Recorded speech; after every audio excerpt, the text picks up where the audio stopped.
Кеш жарық қадірменді көрермендер, Өркен медиа арнасының эфирінде жаңалықтар, студияда Рауан Ерболатқызы. Бүгін көретіндеріңіз. Жаңа жүйе Балқашта жасыл желекті тамшылатып және жаңбырлатып суару жүзеге асуда. Жастар кәсіпкерлігін қолдау, бизнесті ашу және кеңейту мақсатында 5 миллионға жуық шағын несие берілмек. Балқашта жасыл желектерді суару үшін жаңа суару жүйелері іске қосылды. Қаншама уақыттан бері арық желіс арқылы суару өз нәтижесін бермеген сыңайлы. Олай дейтініміз су құбырлардан жетер жеріне емес, айдалаға ағып, су шығындалып салдарынан 1 жыл бұрын отырғызылған көшеттер қурап қалған болатын. Толығырақ әріптесім Жансая Мейрамқызының материалында. Нәтижесі жоғына көздері жетті ме, мамандар енді суарудың жаңа әдістеріне арқа сүйемек. Қазіргі таңда жұмыстар жастар алаңында басталып кеткен. Бұл аумаққа тамшылатып суару жүйесі орнатылуда. 1000 талға есептелген 2000 метр аумақтың тек 400 талға есептелген аумағы жасалған. Бүгінгі таңда жастар алаңында тамшы суару жүйесін аяқтап жатырмыз. Бүгінгі күнде 800 метр турба тартылып, оған 400 тамшы суару пипетка дейді, сонысын қойып шықтық.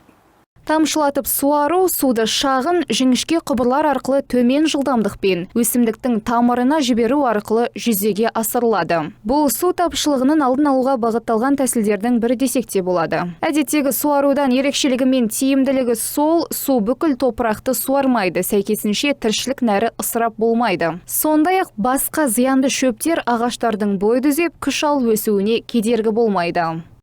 Тамшы суару жүйесі бір Балқаш қаласында енді жасалып жатыр. Ол тамшы пипеткасы сағатына 12 литр су тамшылайды. Сонда 5 сағат аққанда 60 литр су әрбір талға су құйылады. Оның бір жақсы жері су түгелдей контролда ұсталады. Арычный дейміз ғой, жаңағы олда су ысырапшылығы көп болады. Осы неде тамшы суару, ол жаңағы кран ашық тұрады, сода су келген кезінде өзі автополип дегендей су құйылай береді. Бұндай жұмыстар Астана аллеясында да жүргізілді. Дегенмен мұнда суарудың жаңа бір жүйесі жаңбырлатып суару қолданылады. Ол шағын аумақтарды, гүлзарлар мен көгалдарды суаруға жарамды. Жұмсақ ағындар тіпті ең нәзік өсімдіктерге зиян тигізбейтін көрінеді. Тамыз айында 7000 шаршы метр газон отырғызылмақ. Тағы да бір айтып өтейін дегенім, екіншісі жаңағы веерный полив, ол Астана алаңында істетілді. Ол бүгінгі күнде су жүйелері веерный полив түгел барлығы тартылып тұр. Ендігі күзгі тал егу науқанында түгел барлығы қосылады. Астана аллеясында бүгінгі күнде ол жерде 1350 диаметрі 50 турба тартылды, 2900 метр диаметрі 20 турба тартылды, 700 веерный қойылды, веерный полив қойылды. Веерный поливтің бір жақсы жағы, ол әрі газонға су қойылады, газон егіліп, әрі екінші жағы егілген жаңа көшеттер, талдарды суаруға болады. Жаңбырлатып суару жүйесі қаланың орталық саябағына да орнатылмақ. Аумаққа 5000 шаршы метр газон егіліп, көшеттер отырғызылатын болады. Терең күзге дейін енді суық түсуден алдын, мұздаудан алдын тоқтатылып, түгел барлығы су тұрбалары және құбырлары барлығы судан босатылады. Бұл жұмыстардың барлығы бірінші маусым айында айтылды. Сонан бері қарай осы материалдарды тостық, заказ бердік. Ол келіп, бүгінгі жасайым дегенше осылай уақыт бердік. Бүгінгі таңда су жүйелері орнатылған аумақтардағы жас ағаштардың тамырына тіршілік нәрі жетіп, жасыл желекке орануда. Алдағы уақытта жаңа су жүйелерінің тиімділігі қандай болмақ? Балқаштықтар оған уақыт өте келе көз жеткізеді деген ойдамыз. Жансая Мейрамқызы, Ержан Бекенов, Өркен медиа.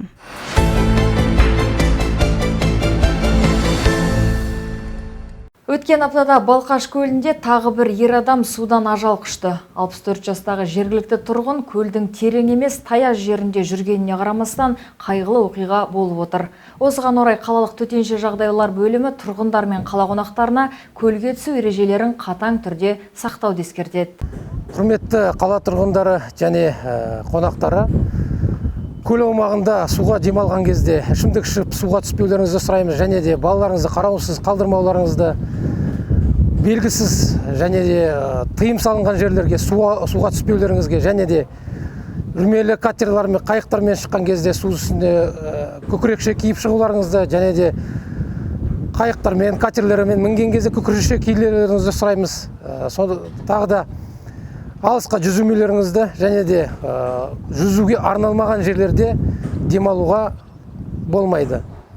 Айта кетерліктей, 13 шілде күні қалалық жағажайда бір адам 59 жылғы бір азамат суға кетті. Соған байланысты судың терең болмаса да суға кетіп жатыр. Сондықтан да қараусыз жерлерде және де тыйым салынған жерлерде суға түспеулеріңізді сұраймыз.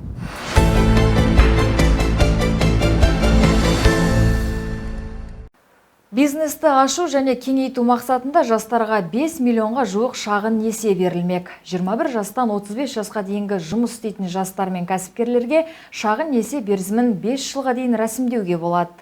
Ескеретін жайт, өтініш берген сәтте жастардың жеке кәсіпкер ретінде тіркелген уақыты 5 жылдан аспауы тиіс. Номиналды сыйақы мөлшерлемесі жылына 2,5% құрайды. Айтып өту керек, қазіргі таңда қала бойынша аталмыш несиені 8 адам алып отыр. Яғни тұрғындар несиені кофейня ашу, жүк көлігін сатып алу, шаштаразды кеңейту, кондитерлік цех секілді бизнес жобаларға бағыттаған.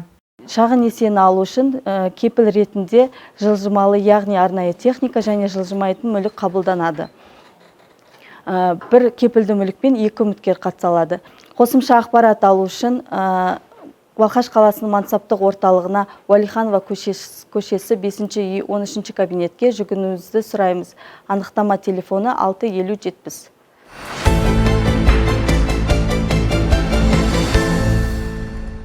Хабарымызды жалғастырамыз, арнамыздан алыстамаңыз. Мердігермен соттасуда тәуелсіздік алаңындағы жұмыстар қашан аяқталары соттың шешімінен соң бірақ белгілі болмақ. Жасыл ел жастарды шақырады. Еңбек жасағына жаңа маусымға, яғни тамыз айына қабылдау жүргізілуде. Балқашта 2-3 кезектегі су құбырларын қайта құру жобасы жүзеге асырылуда. Биылғы жылы қала бойынша 30 шақырым құбыр желілері ауыстырылады. Қазіргі таңда Ағыбай Батыр көшесінде диаметрі 400 магистральдық су құбырын ауыстыру жұмыстары жүргізілуде. Жезқазған көшесінде Бөкейханов көшесінен Қараменде би бойынша жұмыстар атқарылуда. Бұл учаскеде ішкі су құбырлар ауыстырылады. Сонымен қатар Абуғалиев көшесінде жұмыстар аяқталып қалған. Жалпы биылғы жылы көптеген учаскелер Қадыржанов көшесі, Ағыбай Батыр көшесінің Қараменде биден Желтоқсан көшесіне дейін, Бөкейханов Желтоқсан көшесінің биыл толығымен ауыстыру жоспарда, дейді тұрғын үй коммуналды шаруашылығы бөлімінің басшысы. Он с прошлого года реализовывается. 2-3 кезектегі су құбыры желілерін қайта құру жобасы былтырдан бері жүзеге асырылуда. Қызылордалық мелиоратор жауапкершілігі шектеулі серіктестігі мердігерлік ұйыммен шарт жасастық. Былтыр 8 шақырым желі ауыстырылды. Биылғы қала бойынша 30 шақырымды ауыстыру жоспарлануда. Қазіргі уақытта 2,8 шақырым ауыстырылды. Материалдар отандық өндірістен, бұрын жобаға енгізілген өндірушілерден сатып алынады. Биылғы жылдың негізгі көлемі ауыстырылды. Әр учаскеге әртүрлі диаметрлі пластикалық құбырлар салынуда. Қала бойынша негізінен жолдарда траншея ашық әдіспен қазылады. Құбырлар ашық әдіспен салынады. Себебі топырағымыз мүмкіндік бермейді.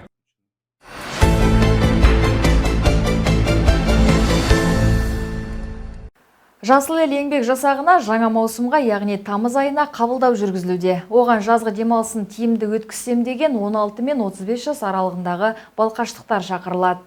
Төлемақы мөлшері 90 мың теңгеге жуықтайды. 3 ай бойы оқушылар мен студенттер қаланы көгалдандыру мен абаттандыру жұмыстарын жасайды.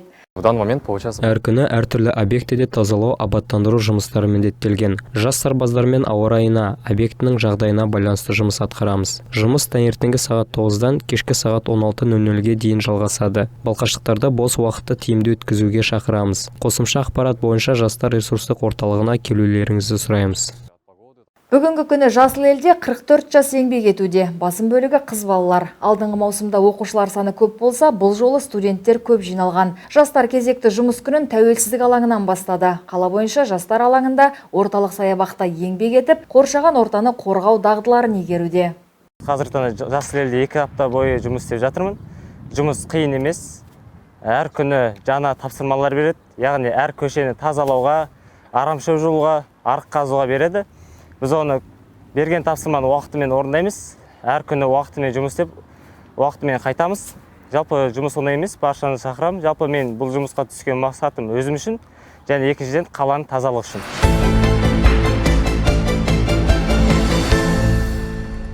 Жаздың екінші айы бітуге жақындаса да, қаладағы су бұрқақтардың іске қосылуы бірізге келер емес. Жаздың жаймашуақ күнінде салқын лебін саялап отыратын қаламызда су бұрқақтардың 8-і бар. Оларды күтіп ұстауға жауапты Лион Билдинг жауапкершілігі шектеулі серіктестігі тек маусым айында ғана жұмысқа кіріскен. Тұрғын үй коммуналды шаруашылығы басшысының мәліметінше, негізі бұл жұмыстарға әуелгі баста басқа мердігер ұйым жауапты болған. Алайда жауапсыздық танытып, мердігерді қайта таңдауға тура келген. Қазіргі таңда орталық саябақтағы Уәлиханов көшесіндегі, Мәдениет сарайының артындағы Калмыков Тұйық көшесіндегі су бұрқақтар іске қосылған. Фонтан у нас в городе сейчас работает не все. Сәуір айында бекітілген мердігер келісімшарт бойынша талаптарды орындамағандықтан, маусымда заң бойынша екінші жеңімпаз Лион Билдинг жауапкершілік шектеулі серіктестігімен келісім жасалды. Жалпы мердігерлік ұйымның міндеттеріне су бұрқақтарды күтіп ұстаудан басқа, олар ревизия жүргізеді. Қажетті материалдарды, сорғыларды сатып алады. Сорғылардың электрлік, техникалық жақтары бар. Жаз маусымы аяқталғанша су бұрқақтарды бақылауда ұстайды. Қазір қаладағы су бұрқақтардың көбісі жұмыс істеп тұрған жоқ. Қалғандары кезегімен іске қосылатын болады.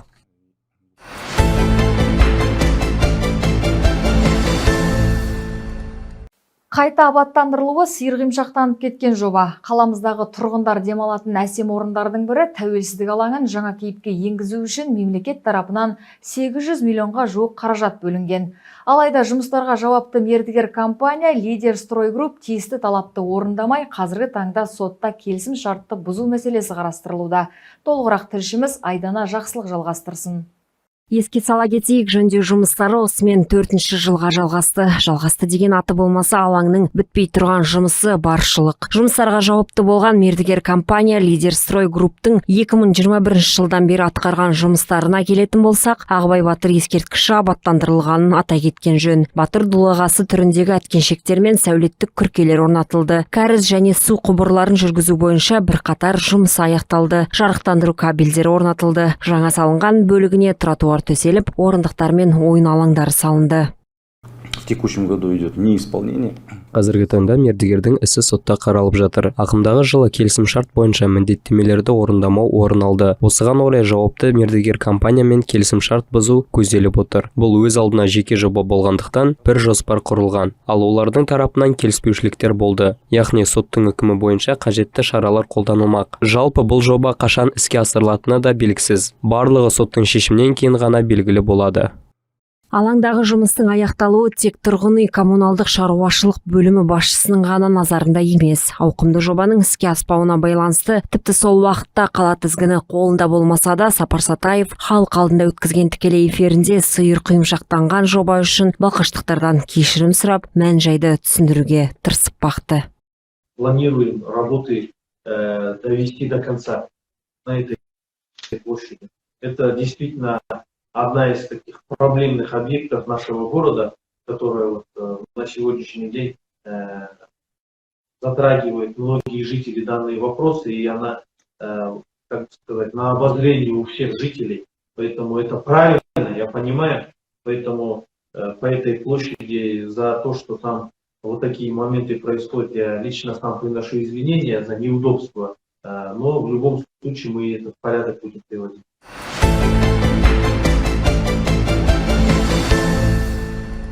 Балқашта кезекті бос жұмыс орындарының жәрмеңкесі өтті. Шаһарымызда мұндай жәрмеңке жиі өткізіледі. Бұл қызметінен айырылған азаматтар мен жұмыс іздеп жүрген студенттер үшін таптырмас мүмкіндік.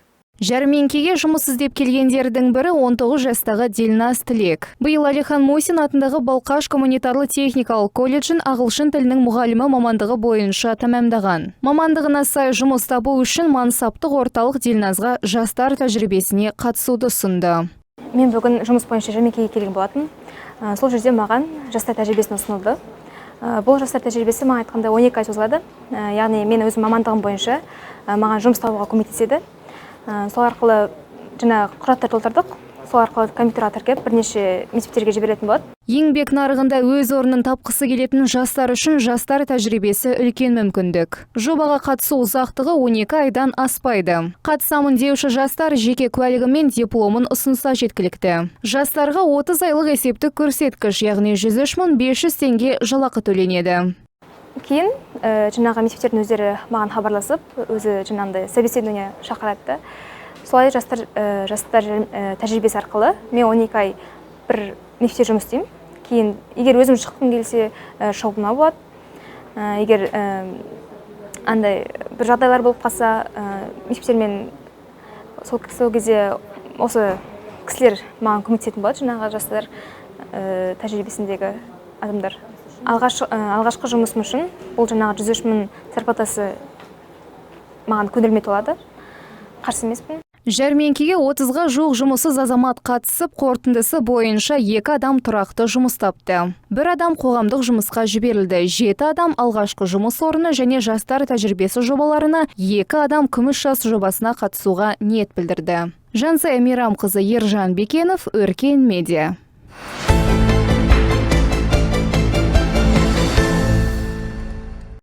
Осымен хабарымыз аяқталды. Назарларыңызға рахмет. Эфирде жүздескенше күн жақсы.